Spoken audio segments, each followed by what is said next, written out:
Bom, então agradeço ao Gregório pelo convite. Eu já fui, como se chama, coordenador das cestas matemáticas anos atrás.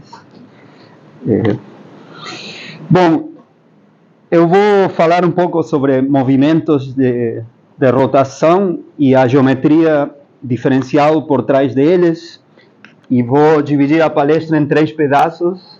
Primeiro, uma pequena introdução. Depois vou mencionar rapidamente quais são os elementos de geometria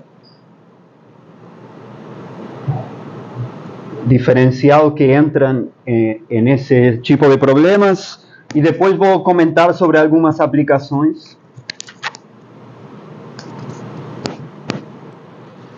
no final.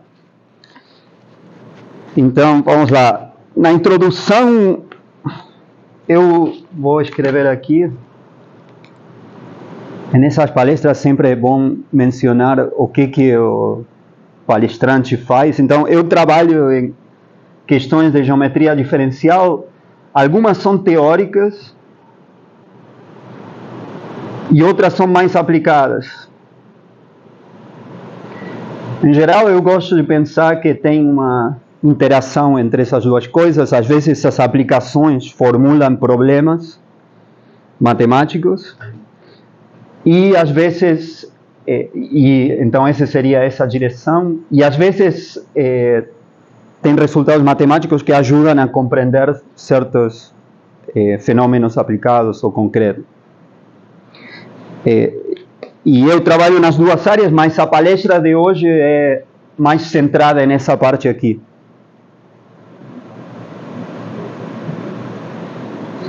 Então, algumas pessoas conhecem que eu trabalho, por exemplo, com algo chamado grupoides, que é mais do mundo abstrato, mas hoje vamos ver vídeos de gatinhos caindo.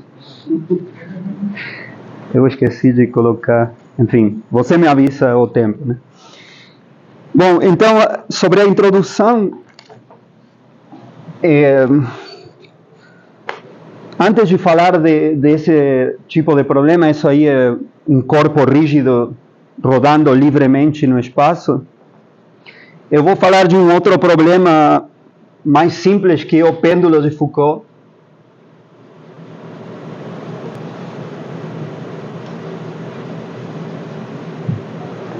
O pêndulo de Foucault é simplesmente um pêndulo, ou seja, uma corda com um peso embaixo que está fazendo um movimento pendular. Só que tem um efeito muito interessante que se vê quando a corda é suficientemente longa e a massa é suficientemente pesada.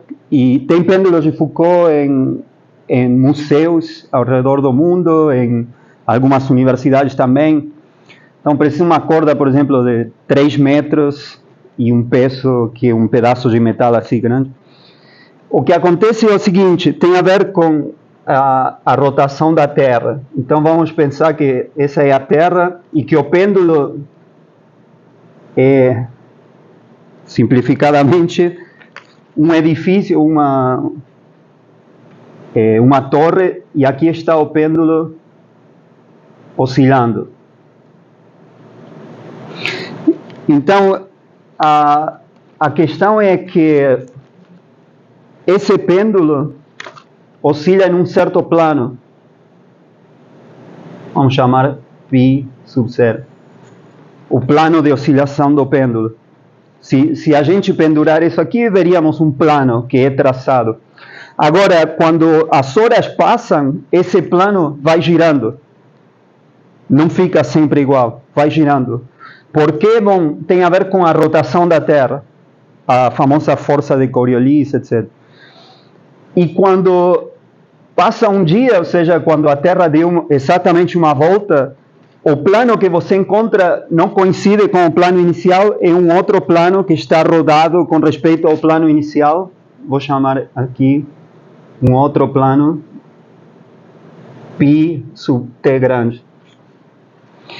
E tem uma fórmula para esse, então aqui tem uma fórmula para o ângulo entre esses dois planos, que é, em uma certa aproximação que eu vou mencionar agora, 2π cosseno de alfa, onde alfa é o que se chama colatitude. Então, se esse é o eixo de rotação da Terra, aqui tem um certo ângulo alfa que se chama colatitude. Se fosse com respeito ao Equador, seria a latitude, certo? Então, esse efeito, como eu falei, dá para observar. Tem museus onde você vê isso e vai vendo como o ângulo vai girando. Esse é o ângulo depois de um dia. E a aproximação que você usa para obter essa fórmula é aproximada e o parâmetro de aproximação é o período, o quociente entre o período do pêndulo, que são, sei lá, 1 segundo, 2 segundos, assim, e o período da Terra, que é um dia. Então, assumindo que isso é muito menor do que 1, ou seja, que é suficientemente pequeno, essa é a aproximação. E isso realmente é uma aproximação boa, porque um dia tem muitos segundos. Bom, então por que eu estou falando disso? Esse é um exemplo de movimento que envolve rotações, etc., onde aparece o seguinte fenômeno. Vou fazer aqui. Se eu quiser interpretar essa fórmula aqui, o que está acontecendo aqui, o interessante é que eu posso seguir um procedimento puramente geométrico. Não tem nada a ver com resolver equações diferenciais, etc. Ou escrever segunda lei de Newton, nem nada. Qual é esse procedimento geométrico? É o que se conhece como transporte paralelo. Então, eu faço a esfera da Terra aqui de novo. Aqui estaria o paralelo correspondente ao ângulo alfa. E esse termo aqui se interpreta como um transporte paralelo. Como se faz isso? Da maneira seguinte: imaginem que você coloca num boné de aniversário um cone tangente à esfera, certo? Um cone, e depois corta nele e estica. Aí o que você vê é uma figura tipo assim, uma espécie de Pac-Man, com a boca aberta. E então agora o jogo é o seguinte: se eu marcar, por exemplo, algum vetor ou uma base de vetores tangentes aqui à esfera, eu gostaria de dizer o que é transportar eles paralelamente ao longo dessa curva, que vai e retorna ao mesmo ponto, que é a curva que segue a base do pêndulo, né? Se fosse um transporte paralelo euclidiano, é muito simples dizer o que é transporte paralelo. É só transportar da maneira intuitiva. Mas aqui estamos na superfície da esfera. E é para isso que fazemos esse truque do boné. E depois esticar. Então, se eu pego uma base aqui, agora uma vez que eu estiquei ele, já fica claro como fazer o transporte paralelo, realmente seguindo o paralelismo euclidiano, até chegar aqui. E agora eu junto isso de novo. Quando eu junto, então vou fazer isso em preto. Quando eu juntei de novo, junto de novo, e eu vejo que ele não está exatamente igual ao anterior, está rodado em um certo ângulo, e esse ângulo é exatamente isso. Então a ideia é que esse fenômeno de natureza física de mudança do plano de oscilação é representado por um procedimento puramente geométrico que se chama transporte paralelo. Tá bom? Transporte paralelo. E o cosseno alfa é o raio? Não, cosseno alfa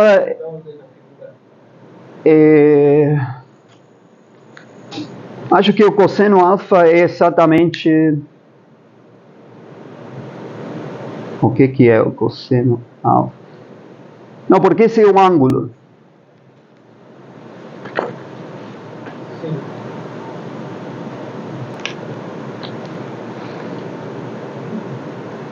Então, quando você cola isso de novo, você vai ver que o ângulo entre a base original e essa outra base preta deveria ser esse cosseno alfa.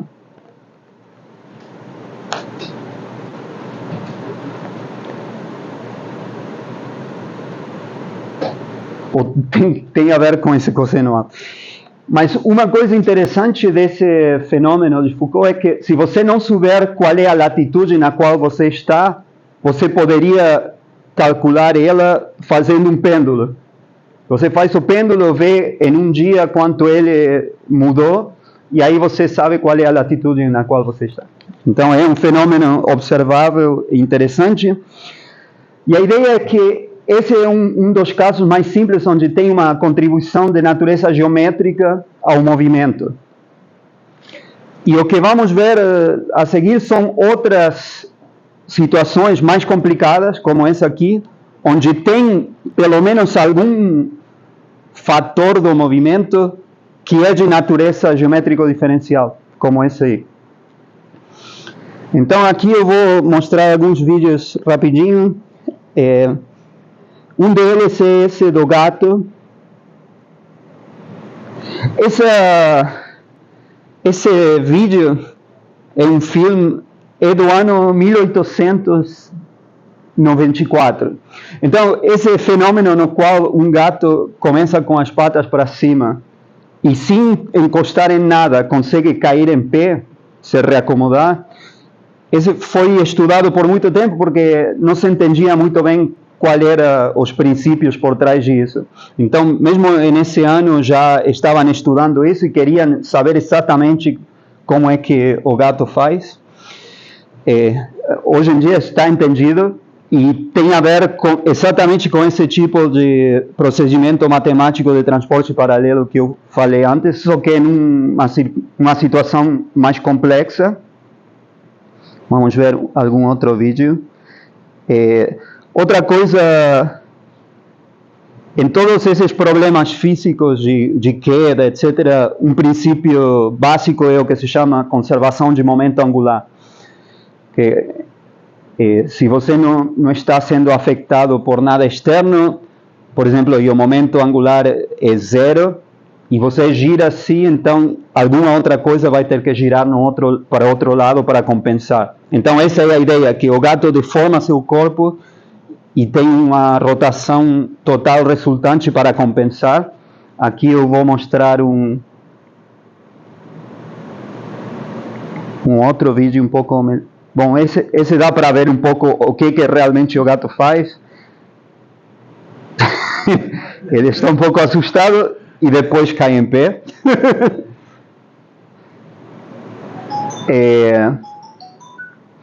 Aqui tem uma simplificação que alguém fez na internet, acho que o Richard Montgomery. Então aqui está explicado deixa eu ver, isso. Então o gato faz esse tipo de movimento que reacomoda as patas e como resultado tem uma outra rotação total, de maneira de que a soma das duas coisas seja zero, como vetor. Essa é a ideia. Aqui tem diferentes pontos de vista. Bom, isso. E deixa eu ver...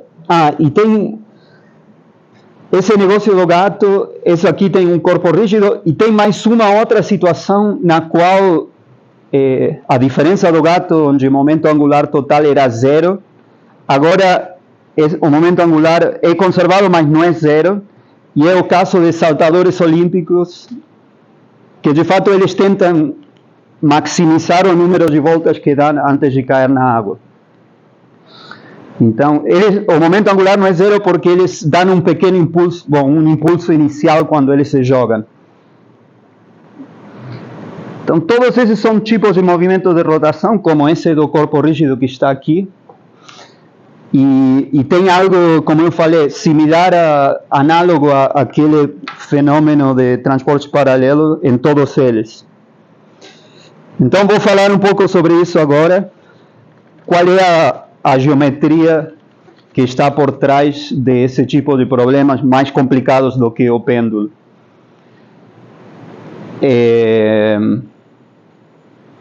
Eu ia falar...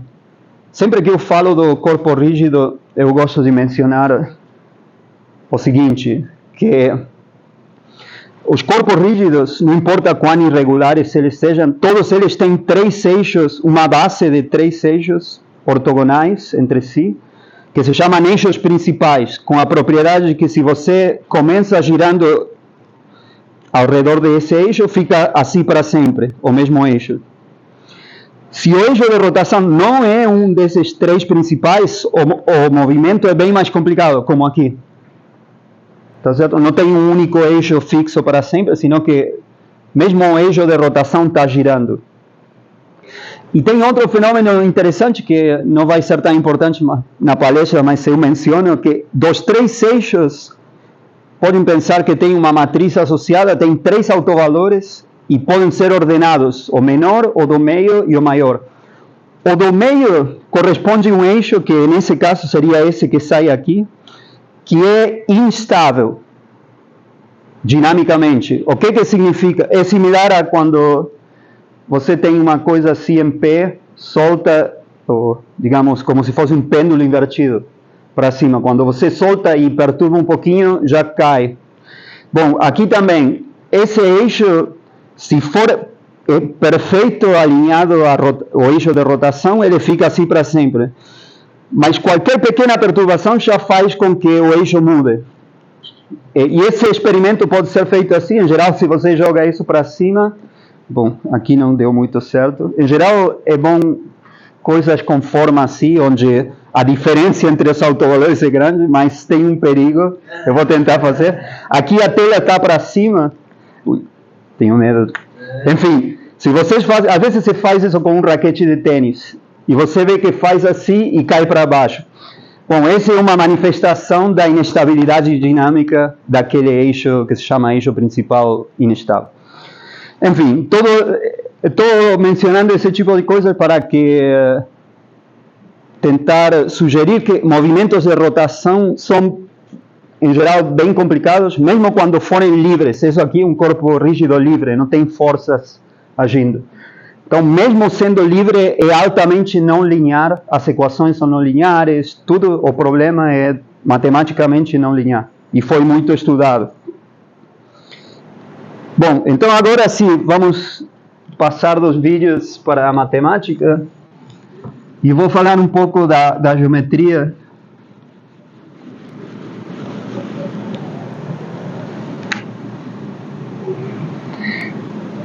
Então, o conceito principal, os conceitos principais que precisamos são aqueles de fibrados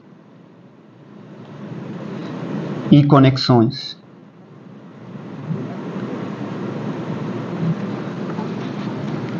Então, agora nos abstraímos completamente. A ideia é pensar que temos 2 espaços, em geral são variedades diferenciáveis para as pessoas que sabem o que isso é, mas é um certo tipo de espaço geométrico onde se pode falar de infinitésimo, se pode falar de suavidade de funções, etc. Então tem 2 espaços e tem uma projeção, uma generalização de uma projeção. Então é um mapa que é suave e é sobrejetor, e também é infinitesimalmente sobrejetor, que se chama submersão. O que significa? Bom, quando eu pego o diferencial dessa função, que vai do espaço tangente para o correspondente espaço tangente, é a linearização desse mapa. A versão infinitesimal dele, ele é sobrejetor, agora como transformação linear. Isso já diz, por exemplo, que a dimensão, o número de variáveis independentes aqui tem que ser menor do que aqui.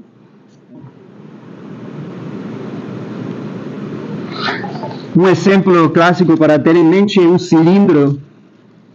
Esse seria o P, que projeta sobre um círculo. Tem alguma nomenclatura que eu vou lembrar aqui. Nessas situações, se eu marco um ponto, isso aqui se chama de base e isso é espaço total. Se eu marco um ponto na base, B, e eu olho para todos os pontos que projeta sobre ele, aqui seria um raio aqui, isso se chama fibra. Por isso, fibrado. Fibra sobre B.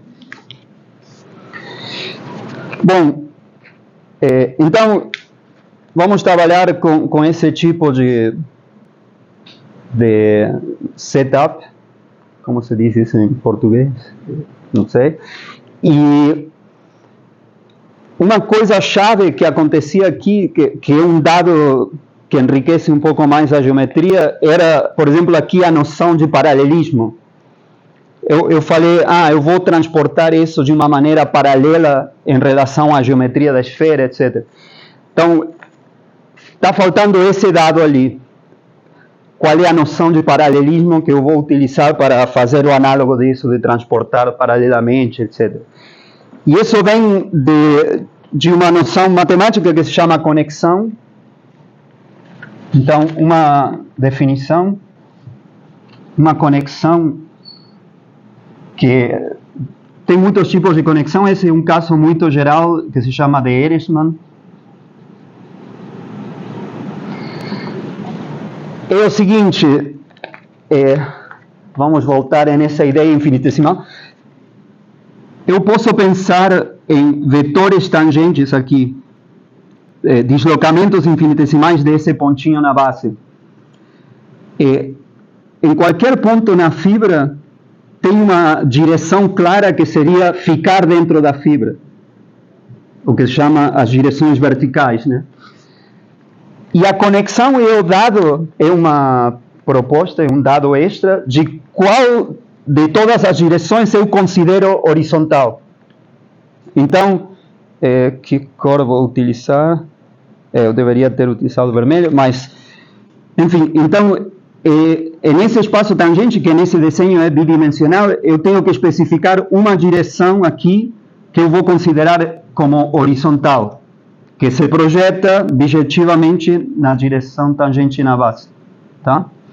Esse dado é o que se chama uma conexão. Então, vou escrever isso.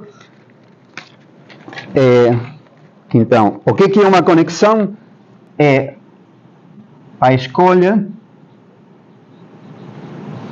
de um complemento linear, né? um espaço, um subespaço do tangente em P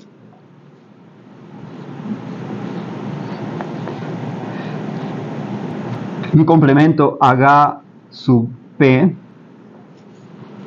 tal que o tangente se pode escrever como o núcleo dessa projeção mais aquele complemento. Isso em P, digamos. Tá bom? Esse é o dado da conexão e você pede que eu vou escrever isso entre parênteses, tal que essa assignação de para cada ponto dar esse complemento, que é um subespaço, seja suave. Então, que varie suavemente quando eu vou mudando de ponto. Bom, essa é uma versão muito geral daquele tipo de geometria que eu falei. A versão ali é muito mais específica, é o que se chama riemanniana, e mais ainda é herdada da geometria euclidiana do ambiente da esfera. Mas isso ali é bem mais geral, e essa generalidade é utilizada nos problemas de rotação. Bom, então, o que você faz? Então, podemos pensar que esses dados, ter dois espaços, um projeta sobre outro, e o dado de uma conexão, é um certo tipo de geometria. E uma vez que eu tenho esse dado de qual é a geometria, eu posso fazer o análogo daquele transporte paralelo. Como se faz? É o seguinte, vou repetir Agora eu vou fazer um desenho mais esquemático. Tenho espaço grande P, agora está simplificado, ou talvez vou fazer ele tridimensional. E tenho uma base B. Tudo isso é esquemático, né? Podem ser espaços muito mais complicados ou de dimensão arbitrariamente alta. Você pega um ponto aqui, a ideia é a seguinte: dada uma curva na base, vamos dizer gama de t, que une dois pontos, beta 0 e beta 1, o dado da conexão permite fazer levantamentos da curva únicos. O único que eu preciso especificar é uma condição inicial na fibra. Então eu pego esse ponto, acima desse ponto está a fibra sobre esse ponto.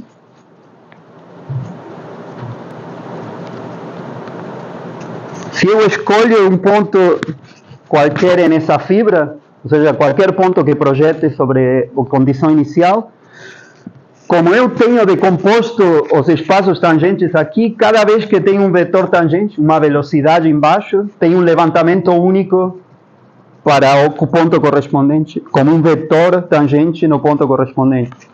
Então isso me dá, então eu escolho esse ponto, vamos chamar P sub 0, então existe uma única curva, vou chamar gama chapéu de T, que levanta essa aqui. Então, ela vai acabar em algum lugar na fibra sobre o ponto final, né?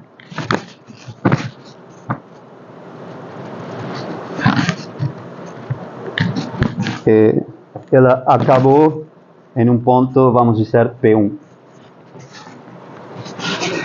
E esse é a abstração do transporte paralelo. É o transporte paralelo desse ponto ao longo dessa curva na base. Tá? Então esse é transporte paralelo.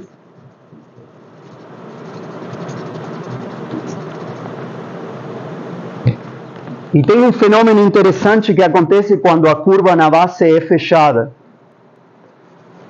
Por quê? Porque então essa curva vermelha vai começar em uma fibra e vai acabar na mesma fibra.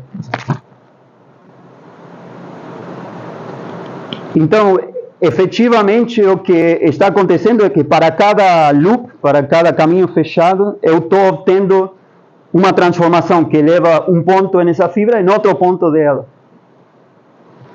Essa transformação aqui se chama holonomia. Holonomia em relação a essa curva gama. Então vou dizer, se gama é fechada, a nomenclatura que se usa é holonomia. Bom, todas essas coisas são elementos meio fundamentais de geometria diferencial. Outro comentário que eu vou fazer rapidinho antes de voltar para rotações é que esse tipo de fibrados tem uma subclasse muito importante que é o que se chama fibrados principais.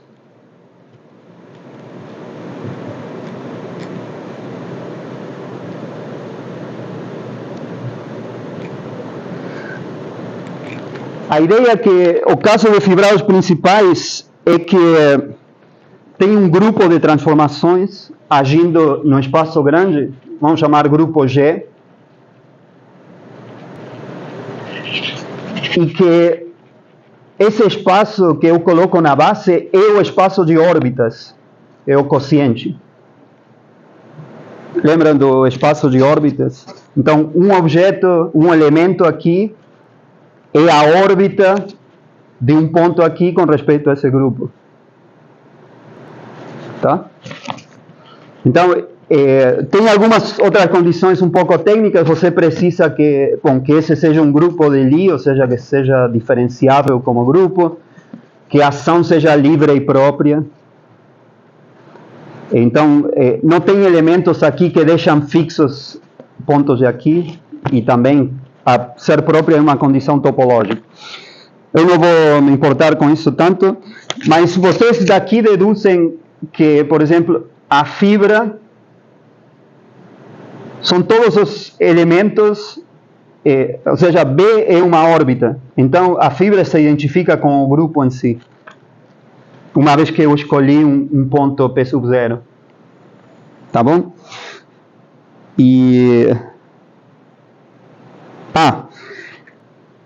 é nesse contexto onde o fibrado tem essa estrutura extra, tem algum grupo, etc., tem conexões especiais, mais específicas do que elas, que se chamam conexões principais.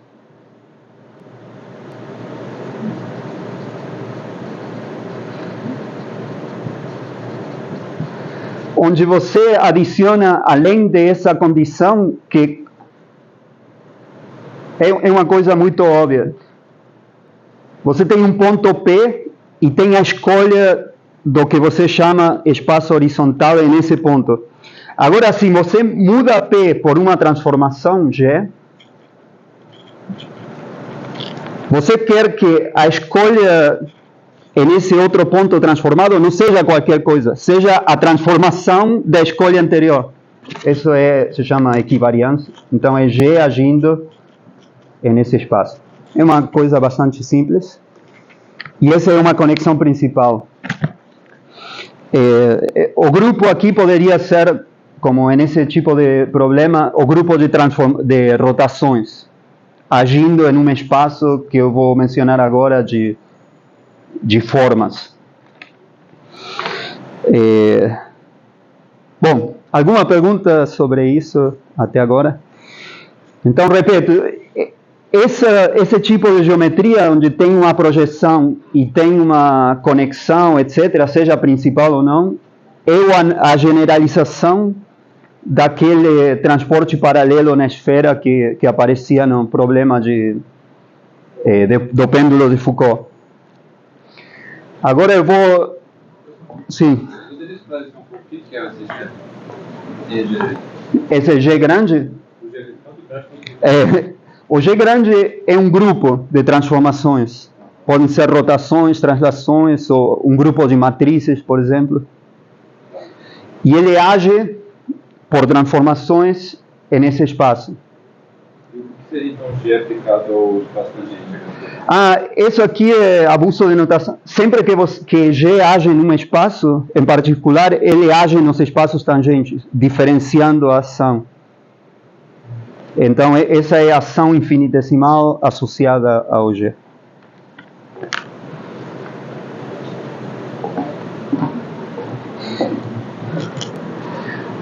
Bom, então, a última coisa nesse ponto 2 é como aparece isso na descrição de movimentos de rotação.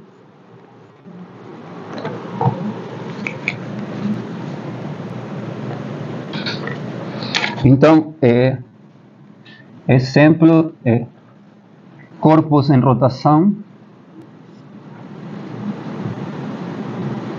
Então, como aparece isso nesses casos? Imaginem que você tem P em um espaço onde cada ponto desse espaço representa uma possível configuração de um corpo. Por exemplo, esse aqui.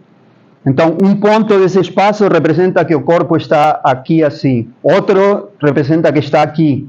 Outro representa que está rodado assim. E assim seguindo. Poderia ser um corpo mais complexo que muda a forma. Por exemplo, esse. A água está toda na base, mas aqui já não está mais na base. É outro ponto nesse espaço. Então, em geral, esse se chama espaço de configurações.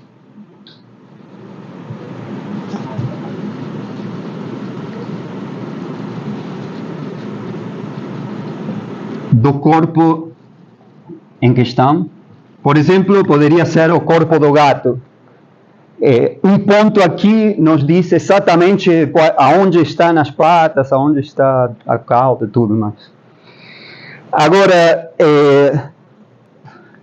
aqui um comentário técnico. Em geral, para esquecer da parte de translação, pensamos que já estamos em um sistema de referência no centro de massas desse corpo. E o grupo que age aqui é o grupo de rotações. São matrizes 3x3 de determinante 1 ortogonais.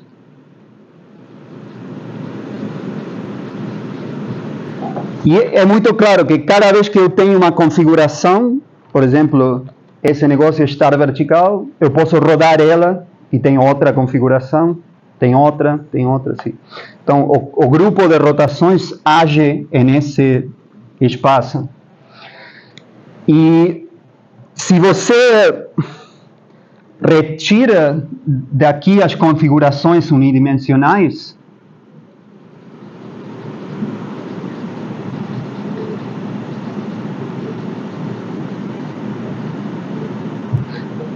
ou seja, nas quais o corpo fica muito magro e contido completamente em uma linha, dá para ver que isso aqui dá origem a um desses fibrados principais. As condições técnicas são satisfeitas e temos um fibrado principal, onde a base é um espaço que se conhece como shape space, ou formas abstratas, no sentido de que eu não sei como elas estão orientadas no espaço. O único que eu sei, por exemplo, é que isso é como um tijolo, em lugar de ser uma garrafa. Tá bom? Esse é o shape space.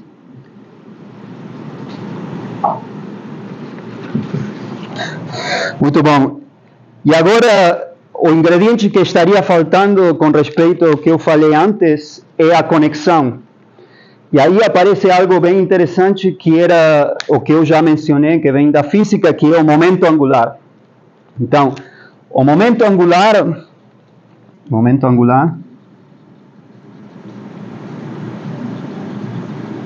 o momento angular é uma quantidade física, etc. Se aprende até em Física 1. E nesse contexto, o momento angular é matematicamente representado por uma função que vai do espaço do fibrado tangente grande para R3. Então, para cada ponto, para cada configuração e velocidade de configurações, ele dá um vetor em R3, que é o vetor momento angular. Eu vou escrever alguma fórmula agora, em seguida, mas não importa a fórmula. E a afirmação notável é a seguinte: se eu defino um subespaço de vetores tangentes como sendo aqueles para os quais o momento angular é zero, isso define uma conexão principal, que se chama conexão mecânica.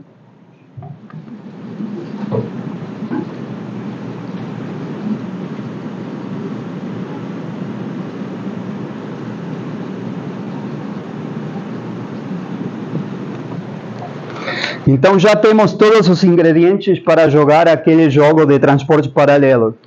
Cada vez que eu tenho uma curva no espaço de formas abstratas, eu posso calcular o transporte paralelo no espaço de configurações orientadas. Então eu posso saber qual é a orientação, por exemplo, do gato, uma vez que ele mexe as patas.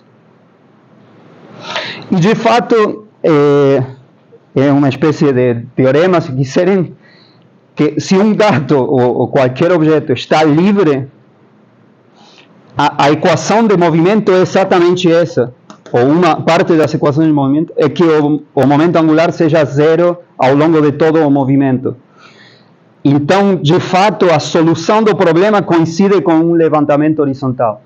Então, esse foi algo que o Richard Montgomery percebeu nos anos 90, que toda essa geometria de fibrados e levantamento servia para modelar perfeitamente aqueles problemas de rotação. Então, vamos lá. Então, agora nas aplicações, seria o 3. Como podemos aplicar essas coisas? Então, no caso do gato, por exemplo, então eu vou fazer esquematicamente de novo o espaço de todas as configurações do gato orientadas. Aqui é onde queremos achar a solução do problema, ou seja, o movimento do gato seria uma curva aqui no espaço de configurações possíveis. Só que também está o espaço, aquele shape space, que é o que o gato realmente controla. Por exemplo, se a pata está estirada ou está contraída, se a cabeça está para trás ou para frente, etc. E o que acontece é isso que eu falei, que aqui embaixo o gato deforma seu corpo seguindo uma estratégia. Vamos pensar que eventualmente volta na configuração inicial. E acima disso tem uma curva levantada.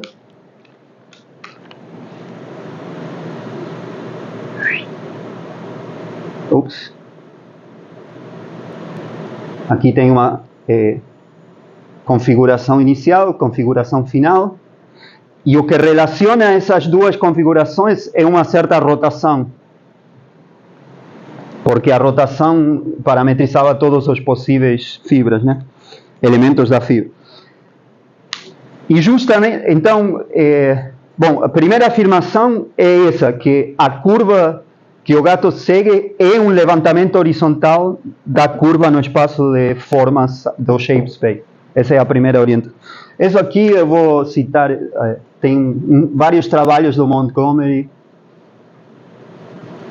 nos anos 90. Primeira afirmação é essa. Então, é uma aplicação bastante inesperada da geometria diferencial.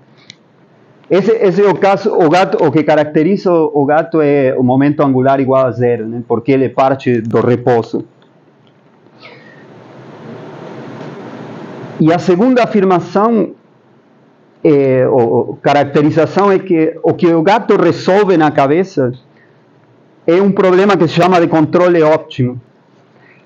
Entre todas as possíveis curvas, todas as possíveis estratégias que ele pode fazer, você quer achar uma que induza a rotação exata para cair em pé e não cair de lado, etc. Mas também minimizando uma espécie de gasto de energia. E por isso chama controle ótimo. Controle porque você quer controlar aonde quer chegar, e óptimo porque está minimizando algo, que é um funcional definido nessas curvas. Para cada curva tem um número que é como um gasto, e você quer minimizar isso. Então, esse é um problema clássico de controle ótimo. O Montgomery também relacionou isso com outro tipo de geometria que se chama subriemanniana, etc. Eu tenho alunos de iniciação científica trabalhando em projetos, simulações computacionais, que depois posso mostrar. Bom, e uma última coisa para acabar, é que acontece, por exemplo, no caso dos saltadores. O que diferencia os saltadores do gato é que agora o momento angular ele é constante, mas não é zero. Aí entra em jogo um outro fibrado que eu não vou descrever. Assim, esse fibrado aparece, mas também aparece um outro fibrado. Aparece a esfera de novo, mas não é uma esfera euclidiana. Aqui o fibrado P relevante é o grupo de rotações ele mesmo, e aqui tem uma fibração sobre a esfera de dimensão 2. O momento angular, visto desde um sistema que vai rodando com gato, etc., é descrito por uma equação muito famosa que se chama equação de Euler, e as soluções tipicamente são curvas na esfera fechadas. E para você saber qual é a reorientação do saltador, você resolve de novo um problema de levantamento horizontal ou transporte paralelo, como quiser, nesse fibrado aqui. E aqui tem fórmulas, então aqui aparecem rotações nas fibras de novo. Tem uma fórmula de Montgomery, do ano 91.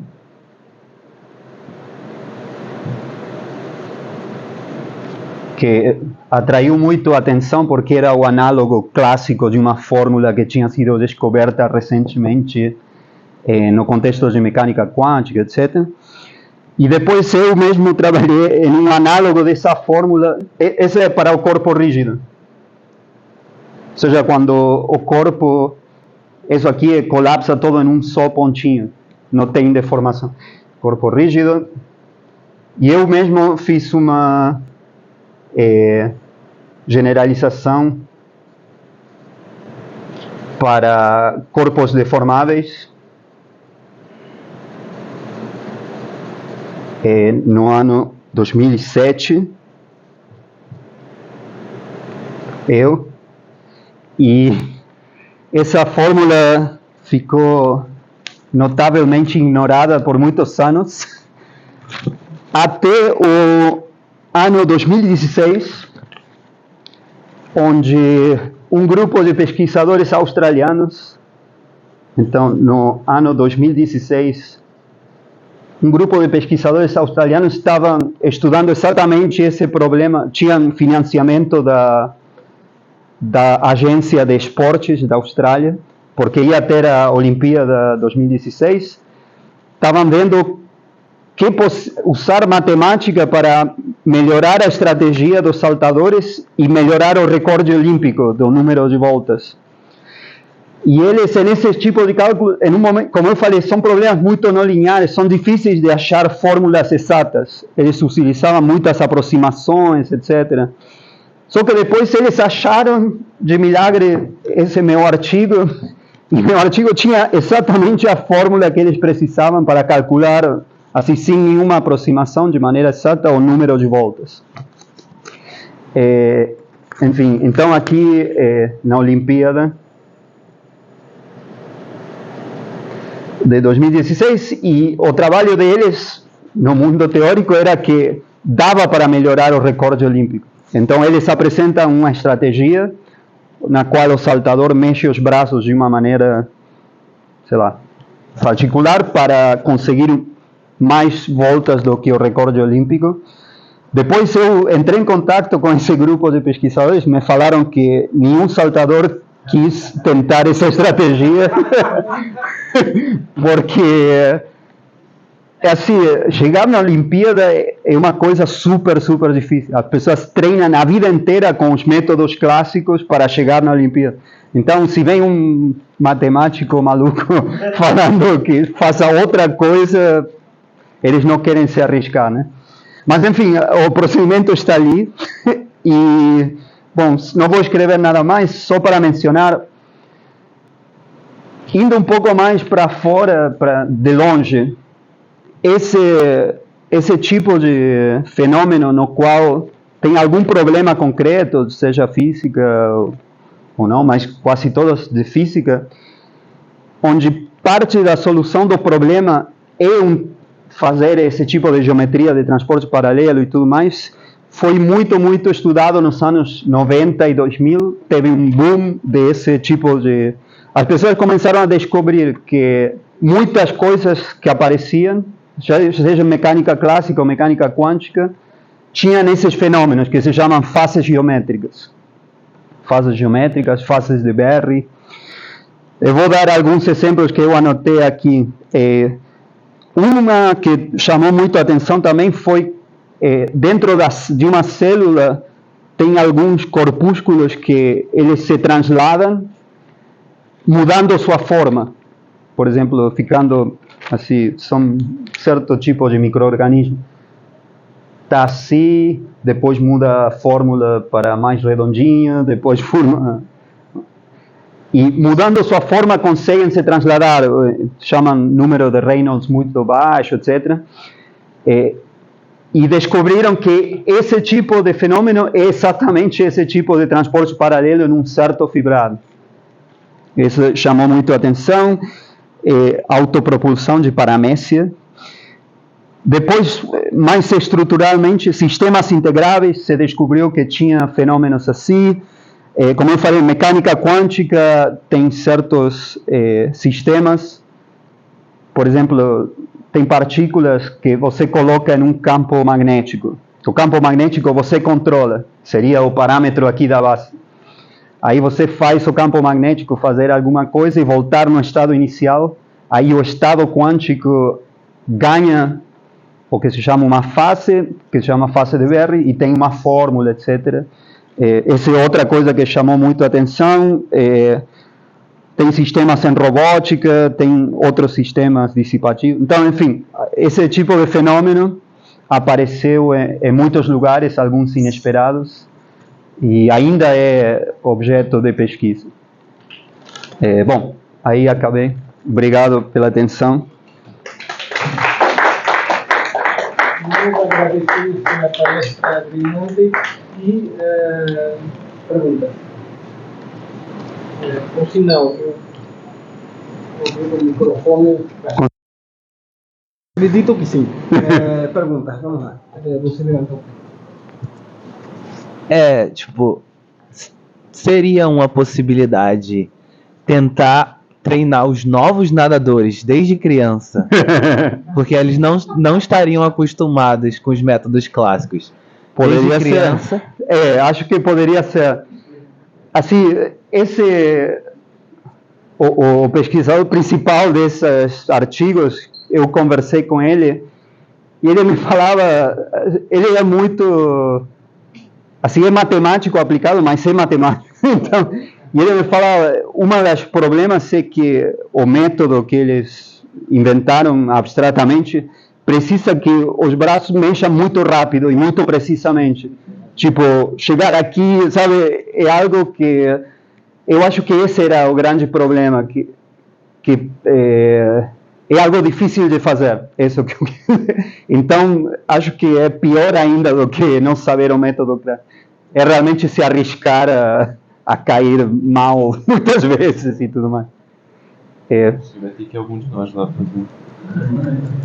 Mas no contexto desse experimento ainda, tem algum resultado quantitativo? Tipo, normalmente você consegue dar 4 voltas, e com esse método você consegue dar 6 voltas. Sim. O resultado deles era desse estilo. Agora não lembro o número de voltas, mas imagina que o recorde era 3 assim e 2 mortais, sabe? E eles conseguiam mais um em cada um. Assim, era uma coisa muito... E é nesse cálculo que eles usavam essa fórmula. Fazendo simulações, eu posso até mostrar rapidinho essa simulação que essa aqui é muito simplificada, mas o saltador não inercial. Bom, vou mostrar os dois. Esse aqui seria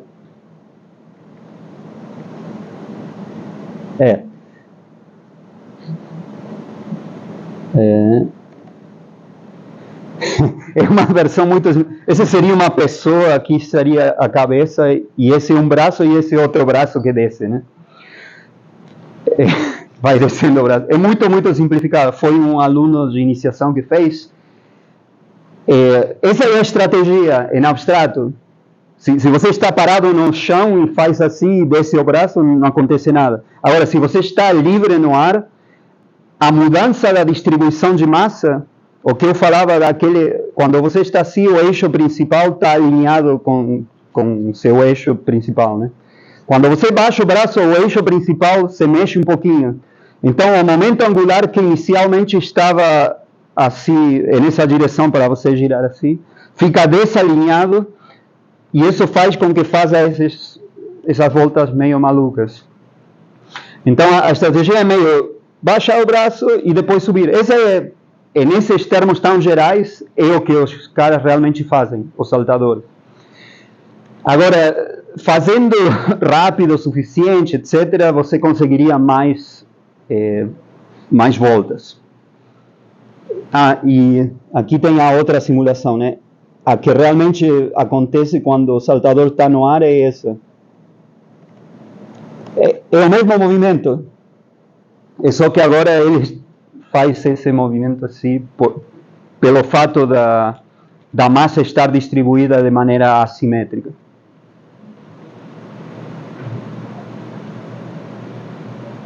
Ele faz os dois tipos. Se chamam twisting somersault. Twist é quando você gira assim e o outro é assim. Tem outras aplicações que são, por exemplo, em satélites que estão em órbita. Satélites estão em órbita, eles vão girando e muitas vezes você quer que, se tem uma antena, a antena esteja sempre apontando na direção da Terra, em algum lugar específico. E, por exemplo, se qualquer coisa que se mexa dentro do satélite vai fazer com que o satélite fique desorientado. Então, ter esse tipo de cálculos é bem importante. Eu tenho também um amigo que trabalha fazendo satélites e me falou que o que eles fazem é que colocam dentro do satélite um giróscopo. É uma coisa que gira assim, gerando o momento angular, e que depois o satélite gira na direção oposta para compensar. E dessa maneira eles controlam tudo. Enfim, então tinha em mente todo esse tipo de aplicações nessas coisas.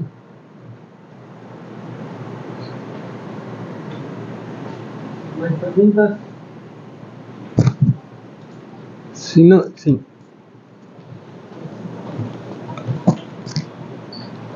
Por exemplo, neste caso, o espaço P, eu entendo que é o espaço de todas as possíveis posições que podem ter os pontinhos, por exemplo, nesse modelagem, né? Sim. Então, o espaço de formas, falando muito informalmente, são os espaços de configurações por onde o gatinho pode passar, né? Como é que você mexe com os graus de liberdade, porque, tipo, o menino não pode torcer seu braço, né? Onde é que fica aquela informação de que o menino não pode fazer isso?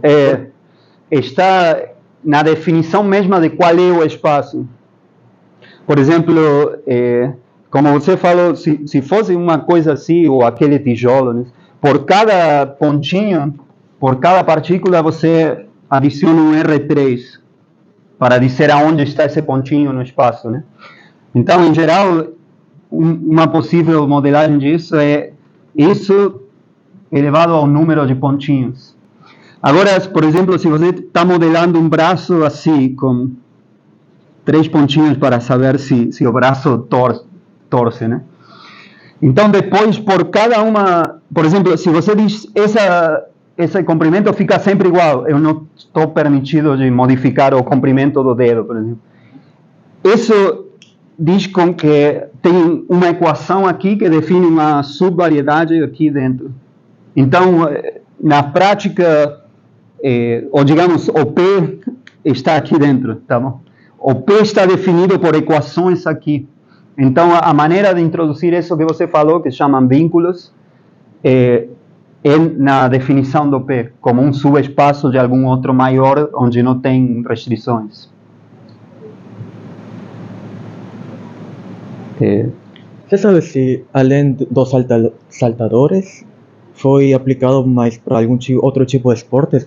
Tem, por exemplo, ginástica artística, que também tem muitos saltos. Pois eu não sei, mas faz sentido, porque tem alguns saltos são muito similares, mas acho que não. Era só, por algum motivo, era mais aqueles que caem na piscina. Ou por que é de algum tipo, de algum jeito meio canônico pensar que a conexão é aquele que manda o momento angular para zero? É assim, bom, essa conexão está ali. E muitas vezes, quando você vê as equações, os sistemas de equações de evolução que você tem que resolver, parte das equações é exatamente que o momento angular seja constante. Tipo, já é uma lei física, né? Que você sabe que tem que ser constante. Sim. Às vezes se deduz de alguns princípios, como o princípio de ação-reação e esse tipo de coisas.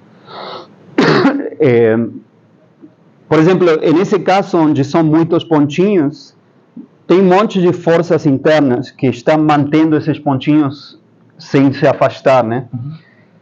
Se essas forças satisfazem esse princípio de ação-reação, você deduz que o momento angular é conservado. Sí, sí. Mas, por exemplo, nos saltadores, qual é que é a conexão? Se pode falar. Nos saltadores também tem essa conexão, só que já não é tão relevante quanto antes, porque o momento angular não é zero nesse caso. Então, o que significa que a curva que modela o saltador não é horizontal com respeito a essa conexão. Mas tem outra conexão? Não. É realmente outro tipo de movimento. Mas quando você consegue transformar o problema em um problema aqui onde sim tem uma conexão que ajuda a resolver. Sim, essa é uma diferença muito fundamental. O problema do gato é puramente geométrico e esse não, por ter o momento angular não ser. Tem uma contribuição dinâmica. De fato, nessas fórmulas que eu falava, tem dois pedaços, uma parte puramente geométrica e outra parte dinâmica. Tem a ver com a energia e coisas. Para definir o espaço P no problema do gatinho, você precisa fixar algum tipo de marco referência externo ao corpo. Sim. E todo modelagem fica invariante se eu troco, eu imagino. Tem que ser. Fica equivariante, sim. Equivariante. Sim, fica. Okay. Valeu.